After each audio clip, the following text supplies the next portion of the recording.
ইয়া আইয়ুহান নাস, হে মানব জাতি।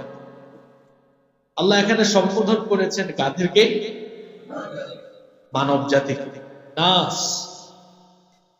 এখানে নাস বলে সকল মানুষকে আল্লাহ তাআলা সম্বোধন করলেন। কোরআনে কারীমে অনেক জায়গায় আল্লাহ তাআলা মুমিনদেরকে সম্বোধন করে বলেছেন ইয়া আইয়ুহাল্লাযীনা আমানু, হে ঈমানদারেরা। কোথাও কোথাও আল্লাহ বলেছেন আইয়ুহাল কাফিরুন, হে কাফিরেরা। যেখানে আইয়ুহাল্লাযীনা আমানু বলেছেন সেখানে ঈমানদারদের ব্যাপারে আলোচনা করেছেন। যেখানে আইয়ুহাল কাফিরুন বলেছেন সেখানে কাফিরদের ব্যাপারে কথা বলেছেন। আর কোথাও কোথাও আল্লাহ তাআলা ইয়া আইয়ুহান নাস এবং ইয়া আইয়ুহাল ইনসান বলেছেন। কোরআনুল কারীমের যে সকল আয়াতে আল্লাহ নাস এবং ইনসান বলেছেন সেখানে আল্লাহ সকল ধর্ম বর্ণের সকল বৈচিত্র্যের মানুষকে আল্লাহ একসাথে সম্বোধন করেছেন। আগের আয়াতগুলোতে যে মুমিন, কাফির এবং মুনাফিকদের ব্যাপারে আল্লাহ পৃথক পৃথক আলোচনা করেছেন। এবার এসে 21 নম্বর আয়াতে আল্লাহ আবার সবাইকে সম্বোধন করে বলছেন ইয়া আইয়ুহান নাস, হে মানব জাতি। এই কোরআন এটা সাম্প্রদায়িক কিতাব না, এটা শুধু মুসলমানদের জন্য নাজিল হয় নাই। আল্লাহ এই কোরআনের ব্যাপারে বলেছেন হাদা বায়ানুল লিন্নাস হুদান লিন্নাস, এটা হচ্ছে সকল মানুষের জন্য হিদায়াতে সুস্পষ্ট বর্ণনা। সুবহানাল্লাহ। তাহলে কোরআন কি সাম্প্রদায়িক না সার্বজনীন? এটা সবার জন্য নাজিল হয়েছে। তো আল্লাহ যেহেতু মানুষের জন্য নাজিল করেছেন, মানুষ বুঝার মতো করে নাজিল করেছেন না না বুঝার মতো করে নাজিল করেছেন?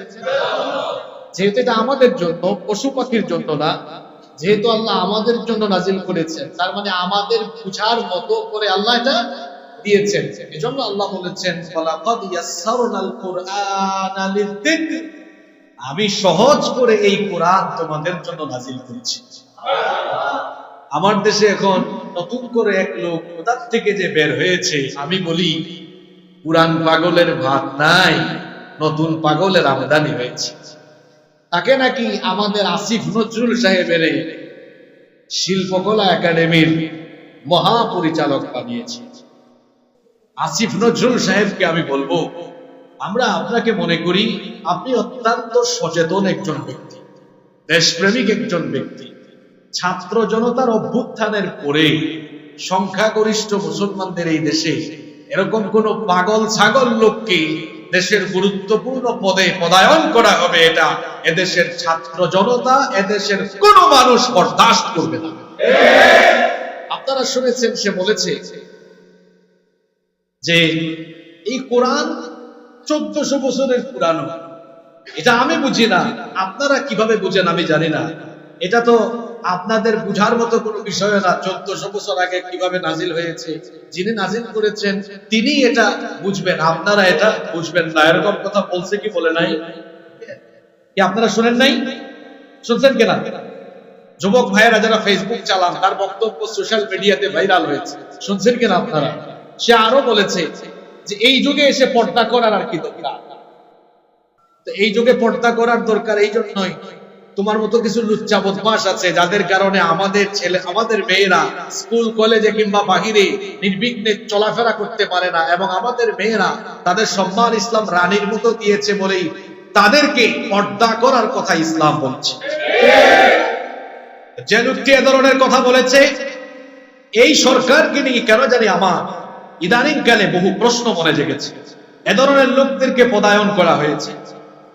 কিছুদিন আগে বিভিন্ন জায়গায় সেক্টরে এমন এমন লোকদেরকে পদায়ন করা হয়েছে যারা স্বৈরাচারের আমলে স্বৈরাচারদের দূষণ ছিল।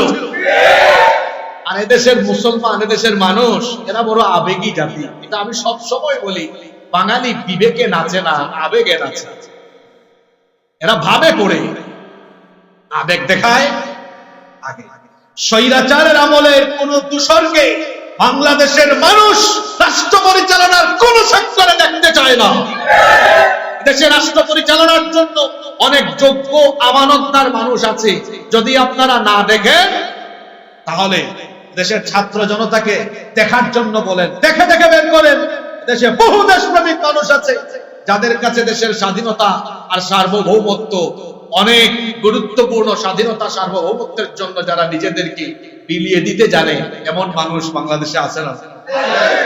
আসিফ নজরুল সাহেব সহ ইউনূস সাহেবের সরকারকে বলবো, এই লোকটাকে অচিরেই তার এই পদ থেকে বরখাস্ত করে সেখানে যোগ্য এবং সৎ কোনো ব্যক্তি, প্রকৃত জ্ঞানী কোনো ব্যক্তিকে সেখানে পদায়ন করা হবে। আমি বলছিলাম আল্লাহ কোরআনের কোন কোন জায়গায় নাস এবং ইনসান শব্দ দিয়েছেন। যেখানে আল্লাহ নাস এবং ইনসান দিয়েছেন, সেখানে আল্লাহ নির্দিষ্ট কোন সম্প্রদায়কে সম্বোধন করেননি, বরং সকল মানুষকে আল্লাহ কি করেছেন? সম্বোধন করেছেন। তাহলে এই আয়াতে আল্লাহ তাআলা মানুষকে সম্বোধন করেছেন। এই মানুষের ভেতরে সবাই আছে না নাই? সবাই আছে। এই মানুষকে সম্বোধন করে আল্লাহ কি বলছেন? উ'বুদু রাব্বাকুম, তোমরা ইবাদত করো তোমাদের রবের। ইবাদত করো। কি করো? মানুষকে সৃষ্টি করা হয়েছে কেন? কেন আমাদেরকে সৃষ্টি করা হলো? কেন আমাদেরকে পয়দা করা হলো? কোরআনুল কারীমের 51 নম্বর সূরা সূরাতুল যারিয়াত 56 নম্বর আয়াতে রব্বুল আলামিন বলছেন, ওয়ামা খালাকাতুল জিন্না ওয়াল ইনসা ইল্লা লিয়াবুদুন। জিন এবং মানব জাতিকে আমি আমার গোলামি ছাড়া অন্য কোনো কিছুর জন্য সৃষ্টি করি নাই। মানুষকে একমাত্র যার গোলামির জন্য সৃষ্টি করা হয়েছে তিনি কে? আর এই গোলামি, এই দাসত্ব, এই বন্দেগী কতদিন মানুষ করবে? কোরআনুল কারীমের 15 নম্বর সূরা সূরাতুল হিজরের 99 নম্বর আয়াতে আল্লাহ তাআলা বললেন, ওয়া'বুদ রাব্বাকা হাত্তা ইয়াতিয়াকাল ইয়াকিন। ইয়াকিন অর্থাৎ মৃত্যু আসার আগ পর্যন্ত ইবাদত করতে হবে তোমাদের রবের। আমাদের রব কে? আল্লাহ। এই আয়াতে আল্লাহ বলছেন, ইয়া আইয়ুহান নাস উ'বুদু রাব্বাকুম, হে মানব জাতি তোমরা তোমাদের রবের ইবাদত করো। ইবাদত করতে হবে শুধুমাত্র একজনের, যার ইবাদত করতে হবে তিনি আমাদের রব। আর আমাদের রব যিনি, জোরে বলেন তিনি কে? রবের ইবাদত করতে হবে। খেয়াল করুন, এখানে আল্লাহ উ'বুদু রাব্বাকুম না বলে বলতে পারতেন উ'বুদুল্লাহ, তোমরা আল্লাহর ইবাদত করো। অথবা আল্লাহর অনেকগুলো সিফাতি নাম আছে, খালিক, মালিক, রাজ্জাক, রহমান, রহিম, এ ধরনের 93টা নাম আছে না নাই? আল্লাহ এখানে যে কোনো একটি নাম দিতে পারতেন, অথবা সরাসরি তার জাতি নাম আল্লাহ দিতে পারতেন, বলতে পারতেন তোমরা আল্লাহর ইবাদত করো। এটা না বলে আল্লাহ বলেছেন, ইয়া আইয়ুহান নাস উ'বুদু রাব্বাকুম, তোমরা কার ইবাদত করো? না, এখানে আল্লাহ বলা হয়নি, বলা হয়েছে কি? রব। কার কথা বলা হয়েছে? রবের ইবাদত করো। কেন বলা হলো? কারণ হলো ইবাদতের একমাত্র যোগ্য হবেন তিনি, রুবুবিয়তের কোয়ালিটি যার মধ্যে বিদ্যমান আছে তিনি ইবাদতের যোগ্য। ইবাদতের মালিক তিনি, রব হলেন যিনি। এখন রবকে, কোরআন শুরু হয়েছে রব দিয়ে, শেষ হয়েছে রব দিয়ে। আবার কবরে প্রথম প্রশ্ন শুরু হবে কি দিয়ে? কোরআনের শুরুতে রব আছে না, আলহামদুলিল্লাহি রাব্বিল আলামিন, শেষে চলে যান কুল আউযু বিরাব্বিল, রবের কথা আছে না নাই? কবরে ফার্স্ট কোশ্চেন মার রব্বুকা, রবের কথা বলা হচ্ছে, রবের ইবাদত করো। এই পৃথিবীতে বহু মানুষ আছে যারা একত্ববাদী রবকে বাদ দিয়ে গাছের পূজা করে, গ্রহ নক্ষত্র, সূর্য চন্দ্র, প্রতিমা, দেবদেবী, পাথর ইত্যাদির পূজা করে। আল্লাহ বলছেন তোমার উপাসনা কোন গাছ, পাথর, সূর্য, নক্ষত্র, প্রতিমা, দেবদেবী পেতে পারে না, কারণ রবের কোন কোয়ালিটি তার মধ্যে। এখন আসেন রবের কোয়ালিটি কি? রব এটি ব্যাপক অর্থবোধক একটি শব্দ। এর অর্থ হচ্ছে লালনকারী, পালনকারী, অর্থাৎ সৃষ্টি করার পরে যিনি লালন পালন সহ বান্দার যাবতীয় সব জিনিসের বন্দোবস্ত করে দেন তিনি কে? কোন গাছ পাথর দেব দেবী মানুষ বানাতে পারে? মানুষ সৃষ্টি করতে পারে? উল্টা মানুষ দেব দেবীর প্রতিমা জোরে বলেন বানায় না? তাহলে যারা দেব দেবীর সামনে মাথা ঝুঁকায়, এখন বলেন তো দেব দেবী তাদের স্রষ্টা না দেব দেবীর স্রষ্টা? তারা কথা বলছেন না কেন? একটা মূর্তি বানালো, এরা বানিয়ে ওই মূর্তির সামনে মাথা নত করলো। এখন মূর্তির স্রষ্টা সে নাকি তার স্রষ্টা মূর্তি? মূর্তির স্রষ্টা হলো সে। এখন সে নিজেই স্রষ্টা, নিজে একটা বানিয়ে সেটার সামনে কি করে? আল্লাহ বলছেন না বান্দা শোনো, উবুদু রাব্বাকুম, তুমি ইবাদত করবে রবের। রবকে? রব হচ্ছেন তিনি তোমাকে বানিয়ে সৃষ্টি করে লালন পালন তোমার সবকিছুর ব্যবস্থাপনা করেছেন যিনি রব হলেন তিনি। সুবহানাল্লাহ। এজন্য আমাদের জাতির পিতা, জাতির পিতা কে? জোর করে বানানো যায়? জোর করে বানাতে গিয়া মানুষ আবার সব ভাঙা চুরা শেষ করে ফেলছে। জোর করে জাতির পিতা হওয়া যায় না, বানানোও যায় না। আমাদের জাতির পিতা আল্লাহর খলিল সাইয়্যিদিনা ইব্রাহিম আলাইহিস সালামের কওমের লোকেরা এরা মূর্তি বানাতো, মূর্তির পূজা করত। ইব্রাহিম আলাইহিস সালাম এবার তার মূর্তি পূজারী কওমকে বললেন, কেন তোমরা একত্ববাদী রবকে বাদ দিয়ে মূর্তিগুলোর পূজা করো? তিনি তার কওমের লোকদেরকে কি বললেন শুনেন। কোরআনুল কারীমের 26 নম্বর সূরা সূরাতুশ শুআরা এর 75 নম্বর আয়াত থেকে আল্লাহ বলছেন, ইব্রাহিম আলাইহিস সালাম তার মূর্তি পূজারী কওমকে বলেছিলেন, ক্বালা আফারাআইতুম মা কুনতুম তা'বুদুন আনতুম ওয়া আবাউকুমুল আকদামুন ফাইন্নাহুম আদুউন লি ইল্লা রাব্বাল আলামিন। তিনি বললেন, তোমরা এবং তোমাদের অতীতের পূর্বপুরুষেরা যাদের ইবাদত করছো, যাদের পূজা করছো, তোমরা কি তাদের ব্যাপারে ভেবে দেখেছো? এরা তো সামান্য মূর্তি, এদেরকে তোমরাই বানিয়েছো। এরা তো কখনো তোমাদের ইবাদত পেতে পারে না, বরং এরা আমার শত্রু। আমার ইবাদতের যোগ্য হলে সবকিছুর রব যিনি আমার ইবাদতের মালিক হলেন তিনি। এবার তিনি তার মূর্তি পূজারী কওমের সামনে রবের পরিচয় তুলে দিলেন। শুনেন রব কাকে বলেন। ইব্রাহিম আলাইহিস সালাম আমাদের জাতির পিতা, তার মূর্তি পূজারী কওমকে রবের পরিচয় দিলেন, আল্লাযী খালাকানি ফাহুয়া ইয়াহদিন। রব হলেন তিনি যিনি সৃষ্টি করেছেন, সৃষ্টি করার পরে যিনি আবার পথ দেখিয়েছেন, তিনি হলেন রব। ওয়াল্লাযী হুয়া ইউতঈমুনি ওয়া ইয়াসকিন। রব হলেন তিনি যিনি আমাকে খাওয়ান, আমাকে পান করান, খাবার আর পানীয়ের ব্যবস্থা করেন কে? রব হলেন তিনি ওয়া ইযা মারিদতু ফাহুয়া ইয়াশফিন। যখন আমি অসুস্থ হই তখন তিনি আমাকে সুস্থতা দান করেন, রোগাক্রান্ত হলে পরে শিফা দেন কে? রব হলেন তিনি ওয়াল্লাযী ইউমীতুনি সুম্মা ইউহয়ীন। যিনি আমার মৃত্যু ঘটাবেন এবং মৃত্যুর পরে আবার আমাদেরকে জীবিত করবেন কে? রব হলেন তিনি। রবের পরিচয় তিনি দিলেন, ওয়াল্লাযী আতমাউ আন ইয়াগফিরানি খাতীআতি ইয়াউমাদ্দিন। রব হলেন তিনি বিচার দিবসে আমি আশা রাখি আমাকে মাফ করে দিবেন যিনি। সুবহানাল্লাহ। রবের পরিচয় দেওয়া হলো। মানুষ, এই মানুষকে আল্লাহ বলছেন, ইয়া আইয়ুহান নাস, হে মানুষ, উবুদু রাব্বাকুম, তুমি মূর্তি নয়, গাছ নয়, পাথর নয়, রবের ইবাদত করো। রবকে? রব হলেন তিনি তোমাকে সৃষ্টি করেন, তোমার লালন পালন হেফাজত আর সবকিছুর বন্দোবস্ত করেছেন যিনি। রব হলেন তিনি।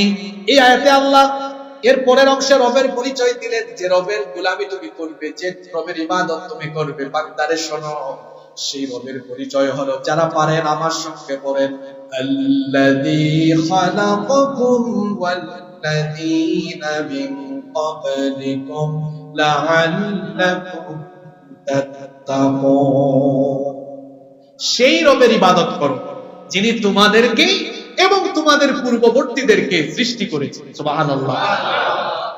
তাহলে কোন মূর্তি, গাছ, পাথর, প্রতিমা, দেবদেবী এরা কি মানুষ বানাতে, মানুষ সৃষ্টি করতে পারে?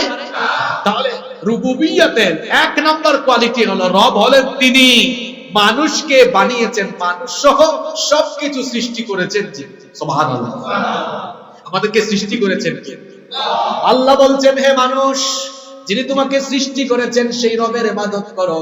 হে ইনসান, তুমি তো একটা সময় কিছুই ছিলে না, তোমার তো অস্তিত্ব ছিল না। ইনসানদের নামে আল্লাহ একটা সূরা দিয়েছেন, এই সূরার সিরিয়াল নাম্বার হলো 76, সূরার নাম হলো সূরাতুল ইনসান।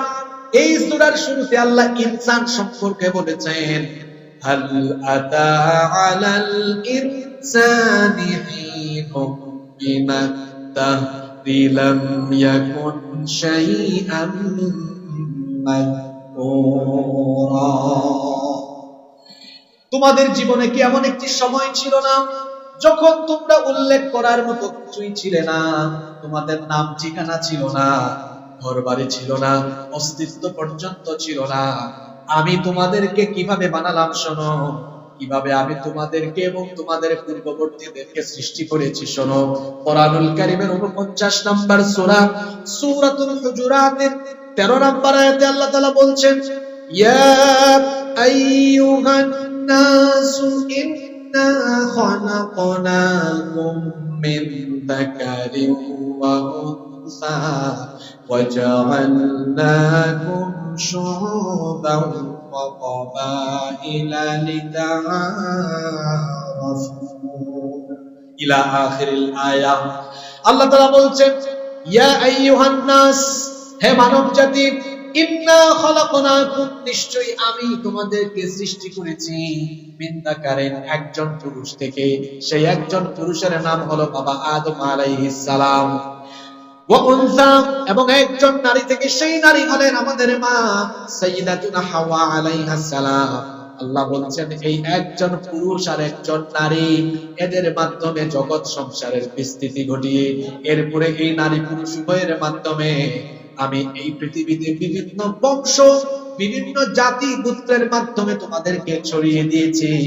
আমি নারী পুরুষের মিলনের মাধ্যমে তোমাদেরকে পরবর্তীতে পয়দা করেছি।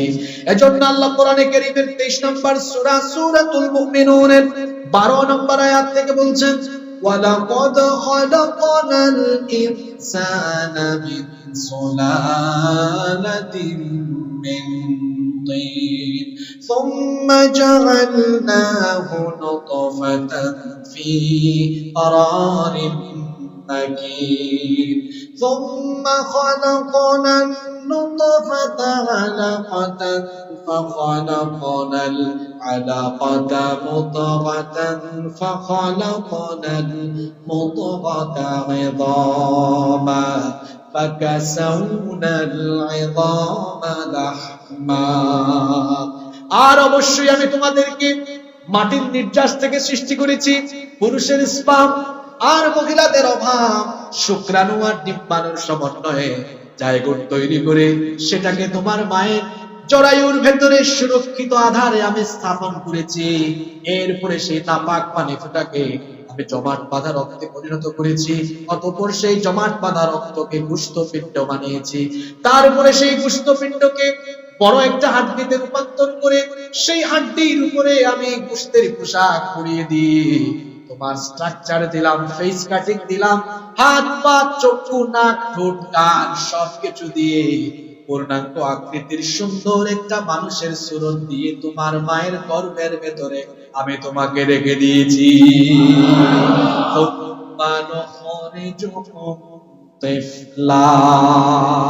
এরপরে নির্দিষ্ট সময়ের পরে ছোট্ট বাচ্চার সাইজে তোমার মায়ের পেটের ভেতর থেকে আমি আল্লাহ বের করে তোমাকে দুনিয়ার আলো বাতাস দেখিয়েছি। সুবহানাল্লাহ।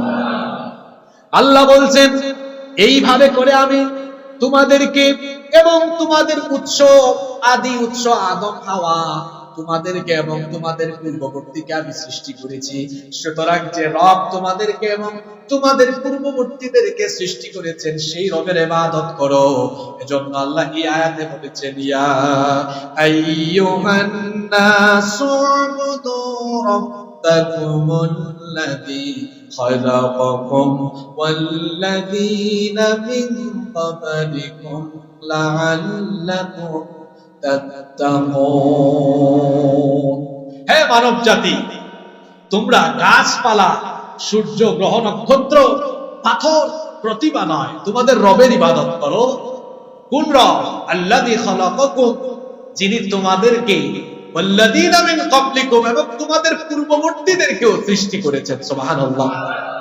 এই পৃথিবীতে আমার এই বক্তব্য অমুসলিম যত ভাই বোনেরা শুনবেন, আমি তাদেরকে তাদের বিবেককে কাজে লাগানো, উপলব্ধি করার অনুরোধ করতে। দেখেন, আপনি তো ইবাদত করতে পারেন একমাত্র তার, এক নম্বরে আপনাকে যিনি বানিয়েছেন তার ইবাদত আপনি করতে পারেন।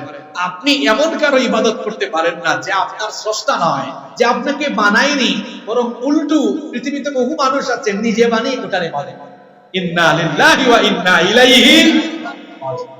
এই আয়াত যদি কোনো মানুষ বুঝে, তাহলে তার অন্তর খুলে যাবে, গুমরাহির পর্দা উন্মোচিত হয়ে ঈমানের পথে সে চলে আসতে পারবে ইনশাআল্লাহ।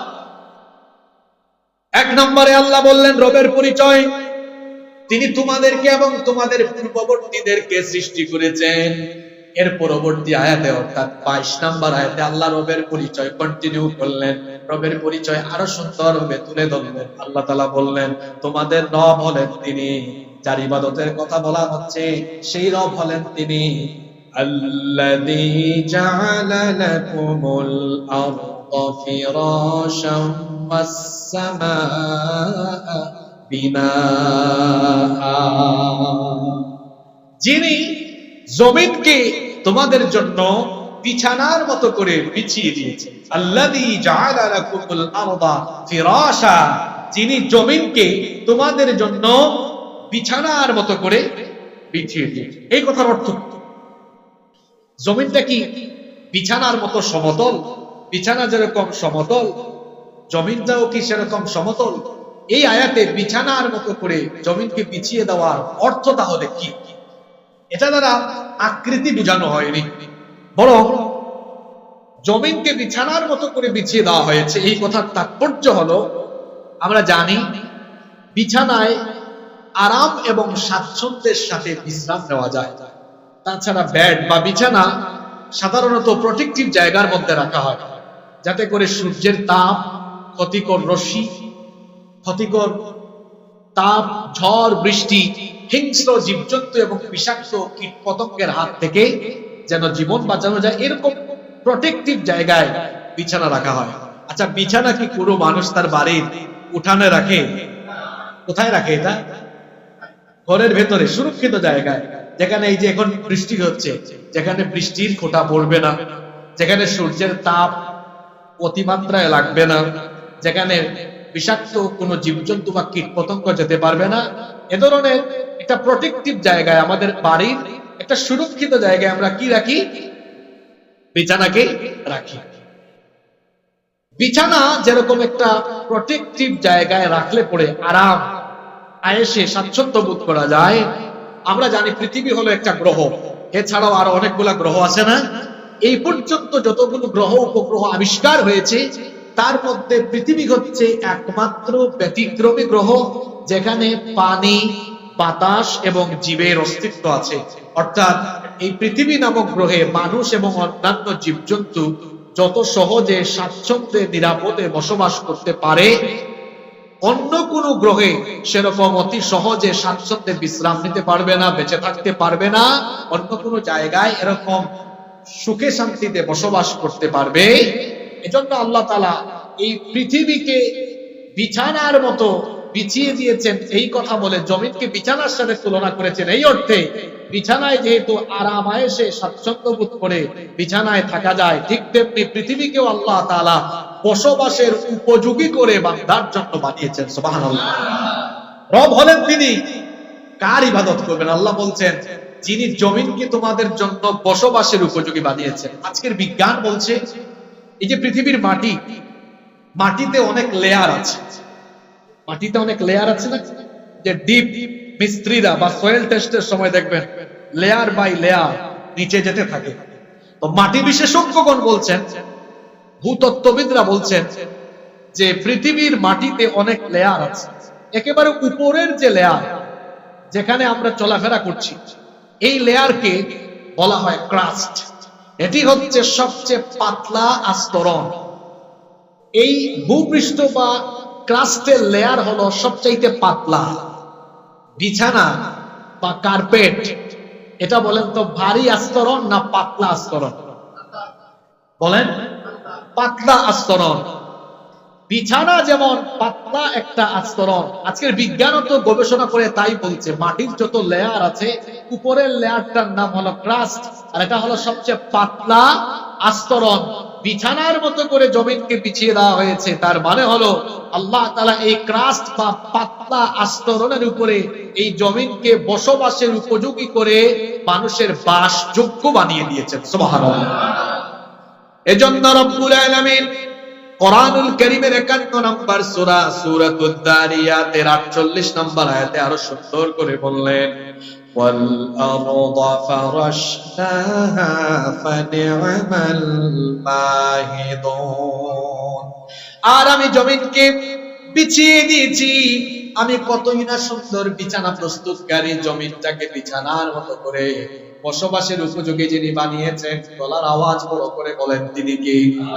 কোরআনুল কারীমের 43 নম্বর সূরা সূরাতুজ যুখরুফের 10 নম্বর আয়াতে আল্লাহ তাআলা বলছেন, আল্লাযী জাআলা লাকুমুল আরদা মাহদান ওয়া জাআলা লাকুম ফিহা সুবুলান লাআল্লাকুম তাহতাদুন।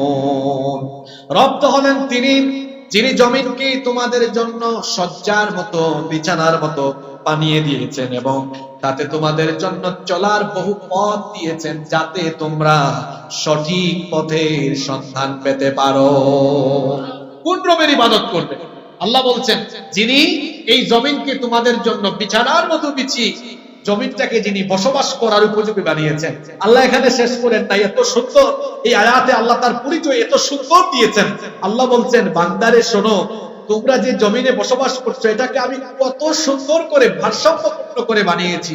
ওয়াস সামাআ বিনাআ, তোমাদের মাথার উপরের আসমানকে আমি আল্লাহ তোমাদের জন্য ছাদ বানিয়েছি। সুবহানাল্লাহ। আল্লাহ কি বানিয়েছেন? কোরআনের এক আয়াতের তাফসীর আপনি অন্য আয়াতে পাবেন, এই অংশের সুন্দর ব্যাখ্যা পাবেন কোরআনে কারীমের 21 নম্বর সূরা সূরাতুল আম্বিয়া এর 32 নম্বর আয়াতের ভেতরে। সেখানে আল্লাহ তাআলা বলছেন, ওয়াজআলনাস সামাআ সাকফান মাহফুযা ওয়া হুম আন আয়াতিহা মুরিদুন। আর আমি আসমানকে পৃথিবীবাসীর সুরক্ষার জন্য একটি সুরক্ষিত ছাদ বানিয়ে দিয়েছি। সুবহানাল্লাহ। এই মসজিদে যদি ছাদ না থাকতো, যে বৃষ্টি হচ্ছে বাহিরে, আমরা কি বৃষ্টির মধ্যে এখানে অবস্থান করতে পারতাম? আমাদের বাসা বাড়িতে ছাদ আছে না ভাই? আমরা আমাদের বাসা বাড়িতে ছাদ দিলাম কেন? বৃষ্টি থেকে, রোদ থেকে, ঝড় বাতাস, এগুলো থেকে আমরা যেন ঘরের ভেতরে নিরাপদে বসবাস করতে পারি। তো আল্লাহ তাআলা পৃথিবীর উপরে এই আসমানকে ছাদ হিসাবে বানিয়েছেন কেন? আজকের যুগের বিজ্ঞানীরা গবেষণা করে দেখেছেন যে আমাদের উপরস্থিত আসমানে বায়ুমণ্ডলীয় বহুবিধ স্তর আল্লাহ তাআলা সৃষ্টি করে দিয়েছেন। যদি আসমানে বায়ুমণ্ডলীয় এই স্তরগুলো না থাকতো, তাহলে পৃথিবী বসবাসের জন্য সম্পূর্ণ অনুপযোগী হয়ে যেত। কারণ মহাশূন্যে অবস্থিত, উপরে অবস্থিত অনেকগুলো উল্কা আছে, যেগুলো প্রতিনিয়ত পৃথিবীর দিকে পতিত হতে চায়, চলে আসতে চায়। কোন একটা উল্কা যদি একবার জমিনে পড়ে যেত, মানুষ, জীবজন্তু, গাছপালা, উদ্ভিদ যা আছে একটা উল্কা পড়া মাত্রই সব জ্বলে পুড়ে একেবারে ছাই হয়ে যেত। এই উল্কাগুলো জমিনে আসতে পারে না কেন? কারণ আল্লাহ তাআলা বায়ুমণ্ডলীয় স্তর সৃষ্টি করে রেখেছেন। আজকের বিজ্ঞানও সেগুলো গবেষণা করে দেখেছে। আল্লাহ তো কোরআনে বলেছেন বায়ুমণ্ডলে আমি 7টা স্তর দিয়েছি। বিজ্ঞানও দেখেছে আসলেই তো 7 আছে। এখানে আছে ট্রাপোস্ফিয়ার, স্ট্রাটোস্ফিয়ার, আইনোটোস্ফিয়ার, এরপরে ম্যাগনেটোস্ফিয়ার, এক্সোস্ফিয়ার, এ ধরনের 7টা বায়ুমণ্ডলীয় স্তর আল্লাহ দিয়েছেন। এই বায়ুমণ্ডলীয় স্তর থাকার কারণে একটা উল্কাও জমিনের দিকে আসতে পারে না। সুবহানাল্লাহ। শুধু তাই না, এই যে লাইট জ্বলছে উপরে, এটা মনে হয় 100 ইউনিট। এই 100 ইউনিট লাইট দিয়ে আমাদের 150-200 স্কয়ার ফিটের একটা রুম আলোকিত হয়। পৃথিবীর আয়তন বিজ্ঞানীদের বাপ দাদারাও জানে না। জানে না কি? গোটা পৃথিবীকে আলোকিত করে কয়টা লাইট? সেটা হলো সানলাইট, সূর্যের আলো। চিন্তা করেন তো, হ্যাঁ, আপনার 100 ইউনিটের লাইট দিয়ে কি এই 12 কোয়ার্টার এরিয়াকে আলোকিত করা যাবে? সর্বোচ্চ 500-600 স্কয়ার ফিট হলেও হতে পারে। কিন্তু গোটা পৃথিবীর অজানা আয়তনকে একটা সূর্য আলোকিত করে, তার নাম সূর্য। আর এই সূর্যকে যে টেম্পারেচার দেওয়া হয়েছে, বিজ্ঞানীরা গবেষণা করে বলেছেন সূর্যকে আল্লাহ তাআলা 1,40,00,000 সেন্টিগ্রেড তাপমাত্রা দিয়েছে। সুবহানাল্লাহ, এত আসতে বললেন? 1,24,00,000 1,24,00,000 সেন্টিগ্রেড তাপমাত্রা। কিন্তু গতকাল ছিল 34 ডিগ্রি। কিন্তু সূর্যের কাছে আছে কত বলেন না? 1,24,00,000। তাইলে মাত্র 34 ডিগ্রিতে আমাদের অবস্থা ভালো না খারাপ? পুরাটা আসলে কি হইতো আপনার? 1,24,00,000 সেন্টিগ্রেডের হিটিংটা তাও আসতে সময় নেয় 8 মিনিট 10 সেকেন্ড। তাও ডিরেক্টলি আসতে পারে না। ডিরেক্ট আসতে তো কাম সারা সব শেষ হয়ে যাইতো, মাথার চান্দি ফেটে যাইতো। এটা জন্য ডিরেক্টলি আসতে না পারে আল্লাহ কি করেছেন? এই যে আল্লাহ বলছেন আমি তো তোমাদের উপরে আসমানকে সুরক্ষিত ছাদ বানিয়েছি, এটা ডিরেক্ট আসতে পারে না। ওখানে আল্লাহ বায়ুমণ্ডলীয় স্তর সৃষ্টি করে, আমি যদি আরো সহজ ভাষায় বোঝাতে চাই, ফিল্টার আল্লাহ স্থাপন করেছেন। সেখানে ওই ফিল্টার গুলোতে আলো এসে বাধাপ্রাপ্ত হয়, বাধাপ্রাপ্ত হয়ে ফিল্টার গুলোতে পিউরিফাইং হয়, পিউরিফাইং হয়ে হয়ে হয়ে হয়ে হয়ে হয়ে হয়ে হয়ে 7টা স্টেপে এগুলো পিউরিফাইং হয়ে হয়ে যতটুকু হলে মানুষ বাঁচবে, পৃথিবী সুন্দর থাকবে, ততটুকু আলো আল্লাহ এই পৃথিবীতে পাঠিয়ে দিয়েছেন। সুবহানাল্লাহ। এই কথা আল্লাহ বলছেন। তুমি কোন মূর্তির সামনে মাথা নত, কোন গাছের আর পাথরের পূজা করো? তুমি সেই রবের ইবাদত করো যিনি তোমাকে সৃষ্টি করেছেন। সৃষ্টি করার পরে এই জমিনকে তোমার জন্য বসবাসের উপযোগী বানিয়েছেন, মাথার উপরে প্রোটেকশন হিসাবে আসমানকে সুরক্ষিত ছাদ বানিয়েছেন। সুবহানাল্লাহ। আল্লাহ রবের পরিচয় দিচ্ছেন। এরপরে বলছেন বান্দা পৃথিবীতে আসার পরে জনমের মতো যে তুমি খাও, সকাল থেকে রাত ঘুমানোর আগ পর্যন্ত খাও আর খাও। তুমি তো তার ইবাদত করবে যিনি তোমাকে খাওয়ান। আমাদেরকে সহ পৃথিবীর সমস্ত প্রাণী জীবজন্তুর খাবার দাবারের বন্দোবস্ত, রিজিকের ব্যবস্থা করেন কয়জন? জোরে বলেন কয়জন? তিনি কে? আল্লাহ বলছেন পাথর নয়, সূর্য, গাছ আর প্রতিমা, মূর্তি নয়, এরা তোমাদের খাবার দাবারের ব্যবস্থা করে না, বরং উল্টা তোমরা মাঝে মাঝে তাদের সামনে খাবার নিয়ে যাও। ঠিক না? খাবার নিয়ে যায়, খাইতেও পারে না। খাবার নিয়ে যায়, খাইতেও পারে না। এমনকি আপনি যদি কোনো খাবার তার মুখের মধ্যে লাগায়া দেন, একটু চেটে চুটেও খাইতে পারবে? এই ক্ষমতা তার আছে নাকি? আল্লাহ বলছেন তুমি তার ইবাদত করবে যিনি তোমাকে এবং গোটা পৃথিবীর সবার খাবারের বন্দোবস্ত করেন। আল্লাহ বলছেন শোনো, তোমার রবের পরিচয় হলো আল্লাযী জাআলা লাকুমুল আরদা ফিরাশান ওয়াস সামাআ বিনাআ ওয়া আনজালা মিনাস সামাই মাআন ফাআখরাজা বিহি মিনাস সামারাতি রিজকান লাকুম ফালা তাজআলু লিল্লাহি আন্দাদান ওয়া আনতুম তা'লামুন। وأنزل من السماء ماء, শোনো, তার ইবাদত করো যিনি জমিনকে বসবাসের উপযোগী করার পরে আসমান থেকে বৃষ্টি নাজিল করে এই জমিনে তোমাদের জন্য ফল ফসলের বন্দোবস্ত করে তোমাদের রিজিকের ব্যবস্থা করে। সুবহানাল্লাহ।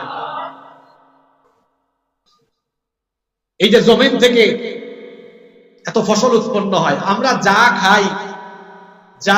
খাই সব উৎপন্ন হয় কি থেকে? জমিন থেকে, মাটি থেকে।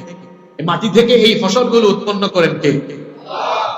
আল্লাহ বলছেন, ওয়াল্লাহু আনজালা মিনাস সামাই মাআন ফাআহইয়া বিহিল আরদা বা'দা মাউতিহা ইন্না ফী যালিকা লাআয়াতান লিকওমিন ইয়াসমাউন। আল্লাহ হচ্ছেন তিনি যিনি আসমান থেকে বৃষ্টি নাজিল করে এই জমিনকে পুনরুজ্জীবিত করে দেন। এই যে জমিন, এই জমিন তার ইচ্ছায় ফসল ফলাতে পারবে? জোরে বলেন, পারবে? এই জমিনকে ফসল ফলাবার জন্য উর্বর এবং উপযোগী করে তৈরি করা হয় কিসের মাধ্যমে? বৃষ্টির মাধ্যমে। এই যে আপনারা এখন দেখছেন বৃষ্টি পড়ছে, এটা তো বৃষ্টি না।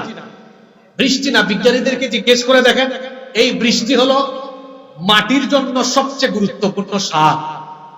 সুবহানাল্লাহ পড়বেন না? এটা আমার কথা নয় তো, আপনারা বিজ্ঞানীদেরকে জিজ্ঞেস করে দেখেন।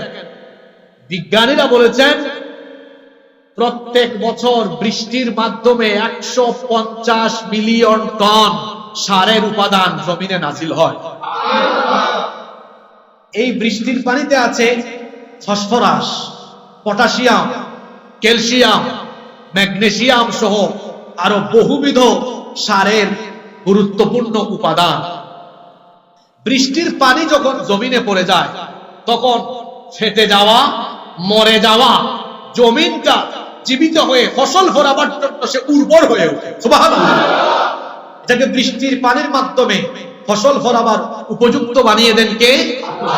এই বৃষ্টি পৃথিবীর কেউ সৃষ্টি করে না, এই বৃষ্টিটা সৃষ্টি করেছেন কে? আজকে বিজ্ঞানীরাও গবেষণা করে দেখেছেন বৃষ্টি সৃষ্টির জন্য প্রক্রিয়া হলো মোট তিনটি প্রক্রিয়ায় বৃষ্টিকে প্রক্রিয়াজাতকরণ করা হয়। প্রথম প্রক্রিয়ায়, প্রথম পর্যায়ে সাগর মহাসাগর থেকে জলীয় বাষ্প, সাগর মহাসাগর থেকে জলীয় বাষ্প আকারে বাষ্প কণাগুলোকে উপরে আসমানের মধ্যে উত্থিত করা হয়। দ্বিতীয় পর্যায়ে সেই জলীয় কণাগুলোকে, জলীয় বাষ্পগুলোকে আল্লাহ তাআলা মেঘমালায় সঞ্জীবিত করে দেন।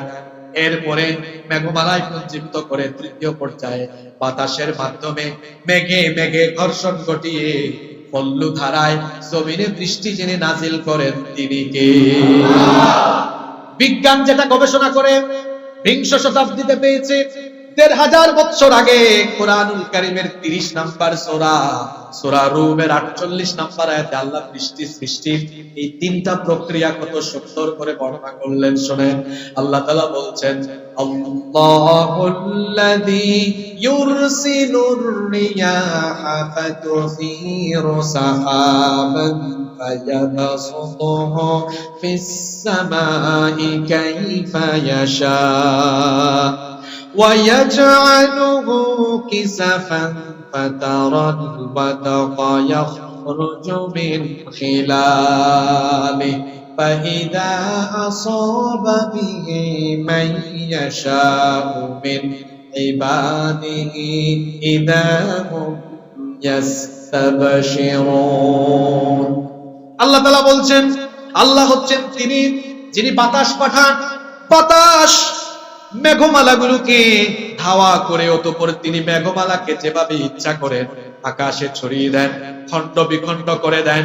এরপরে তুমি দেখতে পাও এই মেঘ থেকে বারিধারা নির্গত হয়। আর আল্লাহ তাআলা যে সকল এলাকার বান্দাদের জন্য ইচ্ছা করে অবিরাম ধারায় তিনি তাদের জন্য বৃষ্টি বর্ষণ করেন। এখন বলেন, বৃষ্টি প্রক্রিয়াজাত করার জন্য প্রথমে যে সাগর মহাসাগর থেকে পানি উঠানো হয়েছিল, আপনারা তো সাগর এলাকার মানুষ, সাগরের পানি লোনা না মিঠা? জোরে বলেন, লোনা। আল্লাহ বলছেন বান্দারে, লুনা পানিকে আমি বাতাসের মাধ্যমে বাষ্প করে উঠালাম, উঠানোর পরে আমি আবার প্রক্রিয়াজাত করে আসমান থেকে বৃষ্টি দিলাম। আল্লাহ আবার আপনাকে প্রশ্ন করছেন, আআনতুম আনজালতুমু মিনাল মুজনি আম নাহনুল মুনজিলুন। আকাশের ওই কালো মেঘ থেকে জমিনের মধ্যে বৃষ্টি তোমরা বর্ষণ করো, নাকি আমি আল্লাহ বর্ষণ করি? আসমানের ওই কালো মেঘ থেকে অবিরাম ধারায় যিনি বৃষ্টি বর্ষণ করেন তিনি কি? সে আল্লাহ এবার বলছেন, বৃষ্টিটাকে প্রক্রিয়াজাত করার জন্য উঠানোর সময় সাগর মহাসাগর থেকে আমি যে বাষ্পকণা উঠালাম সেটা তো ছিল লবণাক্ত, সেটা ছিল লুনা। জানতো এই বৃষ্টির পানি একটা বালতিতে নেন, নেওয়ার পরে পান করে দেখেন, চিপ্পায় লাগাইয়া দেখেন এটা লুনা না মিঠা। জোরে বলেন। আল্লাহ আবার আপনাকে প্রশ্ন করছেন, লাউ জাআলাউ নাশাউ জাআলনাহু উজাজান ফালাউলা তাশকুরুন। আমি যদি চাইতাম তাহলে তো লুনা লবণাক্ত পানিটা আমি নাজিল করতে পারতাম বৃষ্টির মাধ্যমে। আমি তো লবণাক্তটা দেই নাই, মিঠা পানিটা দিয়েছি। কেন? কারণ লবণাক্ত পানি যদি দেই তোমাদের ধানের ক্ষেত হবে না, না খায়া মরবা, চাল পাওয়া যাবে না। যদি আমি লবণাক্ত পানিটা বৃষ্টির মাধ্যমে বর্ষণ করতাম, গাছপালা মরে যেত, গাছপালা বাঁচতো না। যদি লবণাক্ত পানি দিতাম তোমাদের গমের ক্ষেত নষ্ট হতো, জমের ক্ষেত নষ্ট হতো, সবজির ক্ষেত নষ্ট হয়ে যেত, আমার বান্দারা না খেয়ে মরে যেত। আমার বান্দারা যেন খাবার দাবার খেয়ে দুনিয়াতে সুন্দরভাবে বিচরণ করতে পারে, এজন্য আমি আল্লাহ বৃষ্টির পানিটাকে প্রক্রিয়াজাতকরণ করে আমি আল্লাহ পাঠানোর সময়, বৃষ্টি বর্ষণ করার সময় মিঠা পানি জমিনে বর্ষণ করেছি। আল্লাহ বলছেন, বান্দারে তুমি খাও, কিন্তু কেন শুকরিয়া করো না? খাও, কিন্তু খাওয়ার পরে আমার শুকরিয়া করো। তুমি পড়ো আলহামদুলিল্লাহি রাব্বিল আলামিন। এখানেও রবের কথা আছে না নাই? আলহামদুলিল্লাহি রাব্বিল আলামিন। কিন্তু মানুষ খায়, বাম হাত দিয়ে মারে, বাম হাত দিয়ে খায়, এরপরে খাওয়ার সময় বিসমিল্লাহ পড়ে না, শয়তানের মুডে শয়তানের মতো খায়। এমন মানুষ আছে না নাই? আল্লাহ বলছেন, খা, এটা খাওয়ার জন্যই তো দিয়েছি, কিন্তু খাওয়ার পরে আমি খাওয়াইলাম, তাহলে ইবাদত পাওয়ার যোগ্য কে? তো আমি খাওয়াই, তুই তো ইবাদত করিস, তুই তো ইবাদত করিস আরেকজনের বান্দারে, এটা হতে পারে না। তোকে আমি যে আল্লাহ খাওয়ালাম সে আল্লাহর তুমি ইবাদত করো। কারণ আমি আল্লাহ তাআলা এভাবে বৃষ্টি বর্ষণ করে জমিনটাকে ফসল ফলাবার উপযোগী বানালাম। ফসল ফলাবার পরে এই জমিন থেকে এবার কি হলো শোনো। আল্লাহ তাআলা কোরআনে কারীমের 36 নম্বর সূরা, সূরা ইয়াসিনের 33 নম্বর আয়াত থেকে কি বলছেন শুনেন। ওয়া আয়াতুল লাহুমুল আরদুল মাইতা আহইয়াইনাহা ওয়া আখরাজনা মিনহা হাব্বান ফামিনহু ইয়াকুলুন। তোমাদের জন্য মরা জমিন হলো আমাকে চেনার একটা নিদর্শন। এই জমিন ছিল প্রচন্ড খরায়, প্রচন্ড রোদের তাপে ফাটা, ফেটে যাওয়া জমিন। এই অনুর্বর ফেটে যাওয়া জমিনটাকে বৃষ্টি নাজিল করে যিনি জীবিত এবং ফসল ফলাবার উপযোগী করে দিলেন তিনি কে? আল্লাহ বলছেন, এটাকে আমি উর্বর করে দিলাম। তারপরে কি হলো শোনো। বৃষ্টি নাজিল করে ফসল ফলাবার যখন উপযোগী বানালাম, وَجَعَلْنَا فِيهَا جَنَّاتٍ مِّن نَخِيلٍ وَأَعْنَابٍ وَفَجَّرْنَا فِيهَا مِنَ الْعُيُونِ لِيَأْكُلُوا مِنْ ثَمَرِهِ وَمَا عَمِلَتْهُ أَيْدِيهِمْ أَفَلَا يَشْكُرُونَ। আল্লাহ বলছেন, জমিন যখন বৃষ্টির মাধ্যমে উর্বর হয়ে গেল, সেখানের মধ্যে এবার আঙ্গুরের বাগান হলো, খেজুরের বাগান হলো, বহু ধরনের ফল ফলাদি উৎপন্ন হলো। বান্দারে এখন বলো, বৃষ্টির পানির মাধ্যমে জমিন থেকে যে ফসলগুলো উৎপন্ন হলো, এগুলো কি তোমরা তোমাদের হাতে তৈরি করেছো, নাকি আমি আল্লাহ তৈরি করেছি? এগুলো যিনি বানিয়েছেন তিনি কি? একই বৃষ্টির পানি দিয়ে ফসল হচ্ছে। আপনারা কি ধানের ক্ষেতে কোনোদিন কম হইতে দেখেছেন? আম গাছে জাম হতে দেখেছেন? কাঁঠাল গাছে তাল হতে দেখেছেন? গাছগুলো কাছাকাছি, একই সূর্যের আলো, একই মাটির ফসফরাস, একই বৃষ্টির পানি বা সেচ দিয়ে চাষাবাদ হচ্ছে, এক গাছে আরেক গাছের ফল আসে না। এক সবজিতে, এক সবজির চাষে, সবজির গাছে আরেক সবজি কোনোদিন ধরে? জোরে বলেন ধরে? এত সুন্দর ব্যবস্থাপনা, এত সুন্দর পরিচালন ব্যবস্থা কার? জোরে বলেন কার? আল্লাহ বলছেন এত সুন্দর পরিচালনা ব্যবস্থা যার, এত সুন্দর করে পরিচালনা ব্যবস্থা করছেন যিনি, তোমাদের রব হলেন তিনি। সেই রবের সাথে কাউকে শরীক করো না। এবার এই আয়াতের শেষে, আজকের আয়াত যেটা নিয়ে আলোচনা হচ্ছে, আয়াতের শেষে আল্লাহ এবার বলছেন ফালা তাজআলু লিল্লাহি আন্দাদা ওয়া আনতুম তা'লামুন। সুতরাং জেনে বুঝে সে আল্লাহর সাথে কাউকে শরীক করো না, সমকক্ষ সাব্যস্ত করো। সে আল্লাহর ইবাদত করো। কার? সেই রব। দেখেন কি সুন্দর পরিচয় দেওয়া হলো। এক, যিনি তোমাদেরকে এবং তোমাদের পূর্ববর্তীদেরকে সৃষ্টি করেছেন। দুই, যিনি তোমাদের জন্য জমিনটাকে বসবাসের উপযোগী বানিয়েছেন। তিন, যিনি আসমানকে তোমাদের জন্য সুরক্ষিত ছাদ বানিয়েছেন। চার, যিনি আসমান থেকে বৃষ্টি নাজিল করে, যিনি তোমাদের জন্য ফসল উৎপন্নের ব্যবস্থা করেছেন। যেহেতু এটা গুরুত্বপূর্ণ কথা, কথাগুলো আবার রিপিট করছি, তারপরে প্রশ্নের উত্তর দিবেন। দেখেন রব হওয়ার জন্য যে কোয়ালিটি লাগে, এখানে চারটা কোয়ালিটির কথা আল্লাহ বলেছেন। আল্লাহ বলছেন তোমাদেরকে আমি বানিয়েছি। দুই নম্বরে জমিনটাকে তোমাদের জন্য বসবাসের উপযোগী বানিয়েছি। তিন নম্বরে আসমানকে তোমাদের জন্য সুরক্ষিত ছাদ বানিয়েছি। চার নম্বরে জমিন থেকে তোমাদের জন্য রিজিকের ব্যবস্থা করেছি। এবার বলেন তো দেখি, এই চারটা কাজ দুনিয়ার কোন মূর্তি পারে নাকি? কোন পাথর পারে নাকি? গাছ পারে নাকি? দেবদেবী পারে নাকি? এই চারটা কাজ, চারটা কোয়ালিটি একমাত্র আছে যার, তিনি কে? সে আল্লাহ বলছেন এই চারটা কোয়ালিটি থাকবে যার, ইবাদত হবে তার। ও দুনিয়ার মানুষেরা, সুতরাং এই চারটা কোয়ালিটি যার মধ্যে থাকবে না, সে কখনো ইবাদতের যোগ্য হতে পারে না। এই চারটা কোয়ালিটি আছে যার, ইবাদতের যোগ্যতা আছে তার, ইবাদত পাওয়ার যোগ্যতা আছে তার। এই চারটা কোয়ালিটি একমাত্র আছে আমাদের মালিকের, আমাদের রবের। জোরে বলেন তো তিনি কে? সেই আল্লাহ এবার বলছেন ও দুনিয়ার মানুষরা, সুতরাং তোমাদের উচিত হলো সেই আল্লাহর ইবাদত করা, তার সঙ্গে কাউকে সমকক্ষ শরীক না করা। কোরআনুল কারীমের 4 নম্বর সূরা সূরাতুন নিসায়ের 36 নম্বর আয়াতে আল্লাহ বলছেন ওয়া'বুদুল্লাহা ওয়া লা তুশরিকু বিহি শাইআ। এক আল্লাহর ইবাদত করো, তার সাথে কাউকে শরীক করো না। যারা মনে করে আল্লাহর সাথে আরো অনেক সমকক্ষ আছে, আল্লাহ তাদের ব্যাপারে বলছেন শোনো, যদি আল্লাহর সাথে আর কোন ইলাহ থাকতো তাহলে পৃথিবীর মধ্যে এত সুন্দর ভারসাম্য থাকতো না, পৃথিবীর মধ্যে বিশৃঙ্খলা লেগে যেত। এজন্য আল্লাহ তাআলা কোরআনুল কারীমের 21 নম্বর সূরা সূরাতুল আম্বিয়া এর 22 নম্বর আয়াতে বলেছেন লাউ কানা ফীহিমা আলিহাতুন ইল্লাল্লাহু লাফাসাদাতা ফাসুবহানাল্লাহি রাব্বিল আরশি আম্মা ইয়াসিফুন। যদি আল্লাহর সাথে একাধিক ইলাহ থাকতো তাহলে পৃথিবীতে বিশৃঙ্খলা সৃষ্টি হয়ে যেত।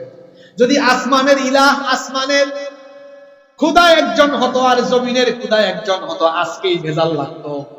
কেমনে ভেজাল লাগতো দেখেন, আজকে অনেকের জন্য বৃষ্টি না হইলে ভালো হইতো।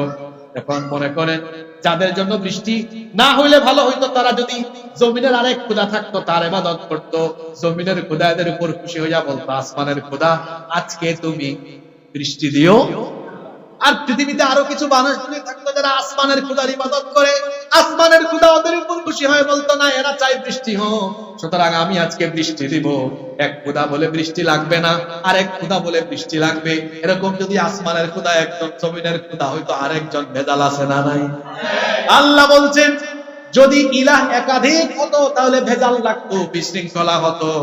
আল্লাহ তাআলা কোরআনে কারীমের 23 নম্বর সূরা সূরা মুমিনুনের 91 নম্বর আয়াতে বলছেন মাত্তাখাযাল্লাহু মিন ওয়ালাদিন ওয়া মা কানা মাআহু মিন ইলাহিন ইযাল লাযাহাবা কুল্লু ইলাহিন বিমা খালাকা ওয়া লা আলা বা'দুহু আলা বা'দ সুবহানাল্লাহি আম্মা ইয়াসিফুন। আল্লাহ তাআলা বলছেন তিনি কাউকে সন্তান হিসাবে গ্রহণ করেন নাই। খ্রিস্টানরা বলে ঈসা হচ্ছেন আল্লাহর ছেলে, আবার ইহুদিরা বলে উযাইর হচ্ছেন আল্লাহর ছেলে। আল্লাহ বলছেন না, আমার কোনো সন্তানাদি নাই, লাম ইয়ালিদ ওয়া লাম ইউলাদ, তাকে কেউ জন্ম দেয়নি, তিনিও কাউকে জন্ম দেননি, তার সাথে কোনো অংশীদারিত্ব নাই, কোনো ইলাহ নাই। যদি থাকতো প্রত্যেকে তার নিজ নিজ সৃষ্টি নিয়ে আলাদা হয়ে যেত, তখন জমিনের মধ্যে বিশৃঙ্খলা লেগে যেত। সুতরাং জমিনের দিকে তাকাও, আসমানের দিকে তাকাও, দেখো এত সুন্দর ভারসাম্য, সুন্দর ব্যবস্থাপনা। কারণ সব কিছুকে নিয়ন্ত্রণ করেন কয়জন? একজন নিয়ন্ত্রণ করেন বলে সুন্দর ভারসাম্য আছে, ব্যবস্থাপনা সুন্দর, শৃঙ্খলা আছে। যদি একের জায়গায় দুই হয়তো বিশৃঙ্খলা লেগে যেত। আল্লাহ বলছেন সেজন্য একত্ববাদী রব যিনি, তার সঙ্গে কাউকে শরীক করো না। আল্লাহ তাআলা বলছেন সেই আল্লাহ, সেই একত্ববাদী রবের একমাত্র তুমি ইবাদত করো। আল্লাহকে বাদ দিয়ে যারা অন্য কারো ইবাদত করে, আল্লাহ তাদের ব্যাপারে বলছেন কোরআনুল কারীমের 22 নম্বর সূরা সূরাতুল হাজের 73 নম্বর আয়াত থেকে আল্লাহ বলছেন ইন্নাল্লাযীনা তাদউনা মিন দুনিল্লাহি লা ইয়াখলুকু যুবাবান ওয়া লাউ ইজতামাউ লাহু ওয়া ইন ইয়াসলুবহুমুদ যুবাবু শাইআন লা ইয়াস্তানকিযুহু মিনহু যুফাত